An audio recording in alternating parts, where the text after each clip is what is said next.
At dahil nga po ang aking pamangkin ay English speaking po yan. Pero pagdating kay Jovelyn, naiintindihan niya, nasasagot niya. Pero pagdating sa usapin, tinatanong ko kanina kung nagugutom. Hindi talaga nakatitig lang sa akin. Hindi niya ako naintindihan. Lumampas na yung Jollibee. Alam ko, favorite nito Jollibee spaghetti. Ngayon, English, nung tinanong ko, are you hungry? Are you hungry? Ha? Oo po daw. Do you like spaghetti? Oh, paano yon yung nakalampas na kami. Oh, paano yung nakalampas, daddy? Far away. The Jollibee is far away. If the Jollibee is near, we buy. Tragis na buhay. Ayan nga, totoo nga ang sabi. Mas madaling magpatawad kaysa mag-English. Diyos ko po. Oh. We go to Tagaytay, but very traffic. Heavy traffic. Oh. If we Jollibee is ano daddy, dadaanan? Putragis. If the Jollibee is ano? Gutom ka na ba? Are you hungry? Are you hungry? Okay. If the Jollibee, ano, busa, umambag ka naman ang English.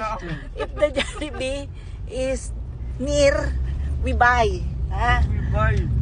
We buy. O, di syempre, bibili tayo. Ha? Bibili tayo kapag malapit. Ha? Oh, okay? Okay.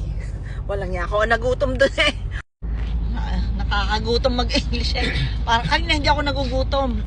Nung nag-try ako mag-English ngayon, parang nalula ka agad ako sa gutom. Parang tumulo ang sikul ko sa ino.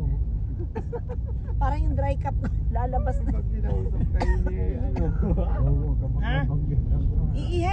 Iihi daw. Wait. Ano daddy yung isang ihi? Wait. You want to wait. Kailangan mong ano? You need to wait.